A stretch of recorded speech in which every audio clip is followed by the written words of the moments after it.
Bonjour Sandrine Rousseau. Bonjour. Les élections européennes ont lieu dans moins de 2 semaines. Est-ce qu'un débat entre Emmanuel Macron et Marine Le Pen est souhaitable ?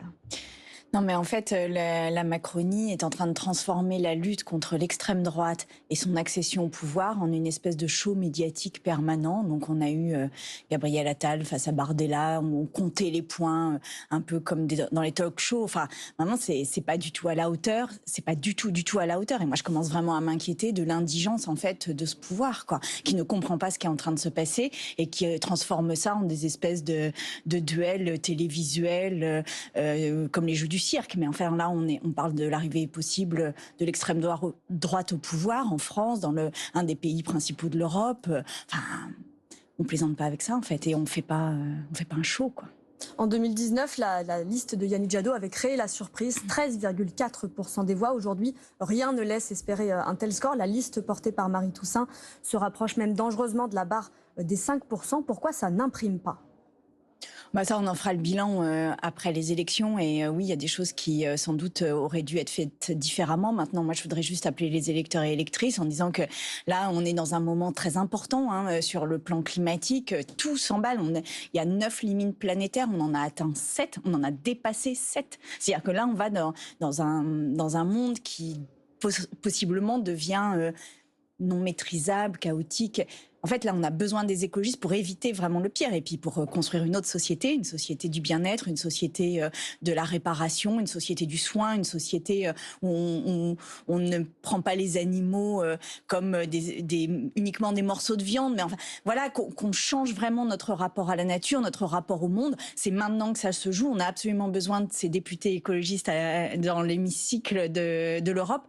Donc voilà, je compte bien sur cette espèce de sursaut écologiste de fin de campagne.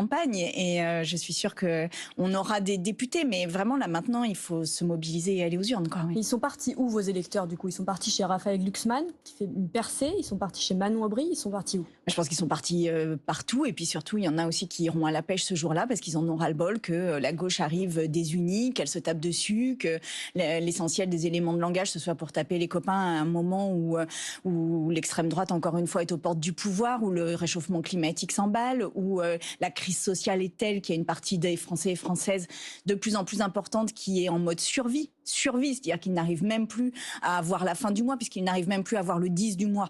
Donc en fait, là, on n'est pas du tout à la hauteur. Enfin, moi je le dis, les leaders politiques de gauche, là, il va falloir maintenant un sursaut et arrêter avec ces espèces d'éléments de langage qui se positionnent les uns contre les autres. Là, l'extrême droite est à 33%, maintenant on arrête et on propose un projet. Et justement, vous regrettez que la gauche soit partie divisée à ces élections ?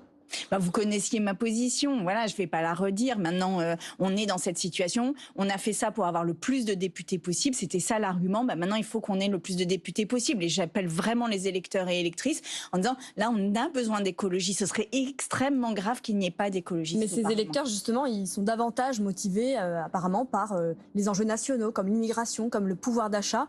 Comment vous expliquez ce manque d'intérêt pour les enjeux environnementaux ? Alors, ça n'est pas vrai, parce que si on regarde non pas les enquêtes d'opinion, c'est-à-dire celles qui arrivent là et qui sont sur les 15 derniers jours, mais si on regarde au long cours les préoccupations des Français et Françaises, on s'aperçoit que 3 Français sur 4 mettent le réchauffement climatique dans les 3 premières préoccupations pour leur avenir. Donc en fait, il y a une préoccupation. La question, c'est comment on l'appréhende, comment on fait en sorte que ce réchauffement climatique soit porteur d'espoir d'une autre société.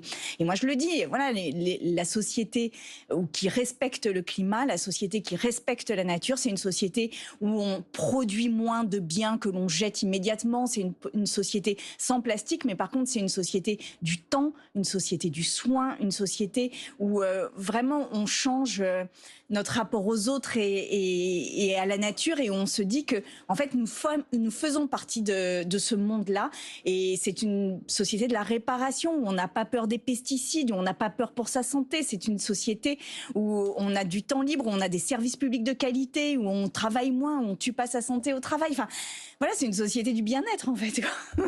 Sur l'assurance chômage, autre sujet, Gabriel Attal a détaillé hier un durcissement des règles. À partir du 1er décembre, la durée d'indemnisation sera réduite de 18 à 15 mois pour les chômeurs de moins de 57 ans. Est-ce que c'est la bonne solution pour arriver au plein emploi. Non, mais il l'a dit, il veut pas taxer les riches. Il veut pas taxer les riches, il l'a dit. Donc il fait travailler plus, y compris ceux qui n'ont pas d'emploi, et il va les obliger à trouver n'importe quel emploi, à accepter n'importe quel emploi. C'est trop brutal ? Est-ce que c'est trop brutal ? Mais non seulement c'est brutal, mais c'est du productivisme, ça détruit tout, ça détruit les humains, ça détruit la planète. Faut arrêter avec ça. L'assurance chômage, c'est de la protection.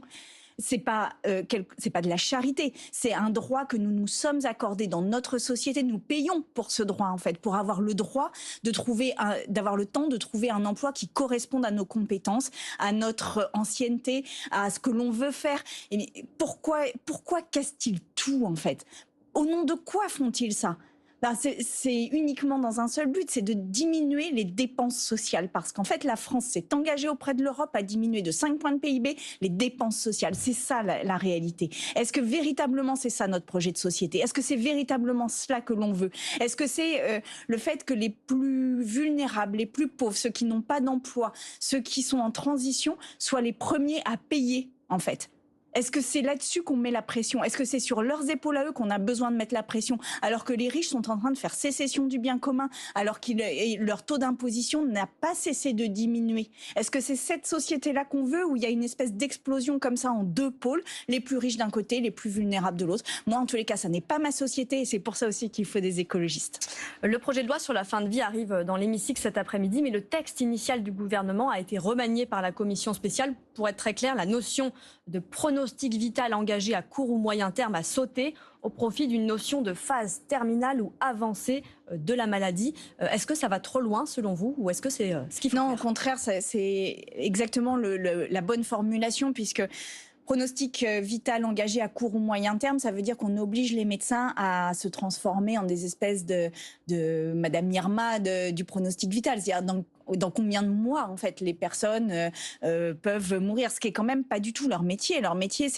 et leurs compétences sont de dire, est-ce que là, on a une pathologie qui est incurable. Est-ce que cette pathologie est en stade avancé ? Voilà, et ça fait partie de leurs compétences. Donc je trouve que le travail qui a été fait en commission donne un texte équilibré.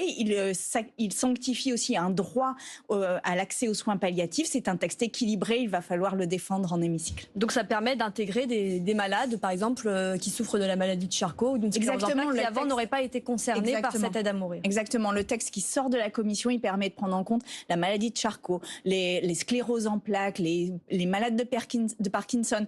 En fait, il prend en compte toutes les maladies qui génèrent des souffrances insupportables.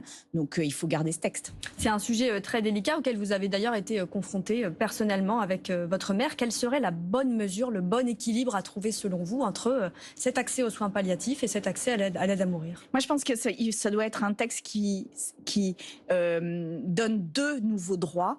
Un droit à l'aide active à mourir pour les personnes qui le souhaitent, mais aussi un droit opposable à avoir accès aux soins palliatifs, de sorte que, en fait, moi, la crainte qu'ont les personnes, et qui est très justifiée, c'est de se dire on va aller vers l'aide active à mourir parce qu'on n'a pas les soins palliatifs. Donc il faut garantir ce droit aux soins palliatifs. Pour moi, c'est ça l'équilibre du texte. Et par contre, il faut aussi ouvrir l'aide active à mourir, non pas juste aux personnes qui ont un cancer en phase terminale, ce qui est très important pour elles, mais aussi à d'autres maladies comme celles qu'on vient de citer, Parkinson, sclérose en plaques et Charcot et plein d'autres. En Nouvelle-Calédonie, Emmanuel Macron a fait le choix de lever l'état d'urgence et de donner la priorité à un accord global entre loyalistes et indépendantistes. Est-ce que c'est possible de sortir de cette crise par le haut ? C'est possible d'en sortir, mais à condition de prendre le temps de la négociation, le respect du peuple kanak. Le peuple kanak, je le rappelle, a été colonisé par la France. Il demande son indépendance. On ne peut pas traiter cela par ni la force, ni ce que fait actuellement Emmanuel Macron, c'est-à-dire l'humiliation quand même de ce peuple. Il y a 3500 forces de l'ordre sur place. C'est la priorité de rétablir l'ordre dans l'archipel ? Non, mais on rétablira l'ordre en enlevant le texte sur le référendum. Donc là, maintenant, il faut enlever ce texte, le suspendre, dire qu'on prend le temps de la négociation, respecter le peuple kanak, parler aussi des questions environnementales et de justice sociale, parce que je rappelle que les Kanaks ont les taux de pauvreté les plus importants, l'accès à l'école le plus difficile, etc. Donc on parle des choses qui sont fondamentales. Les Kanaks sont pour revoir le corps électoral, mais à condition que ça ne soit ouvert qu'aux natifs. Enfin, pour bien comprendre la situation, si on ouvre le corps électoral comme Emmanuel Macron veut le faire, c'est comme si en France, on ajoutait 7 millions d'électeurs. 7 millions d'électeurs.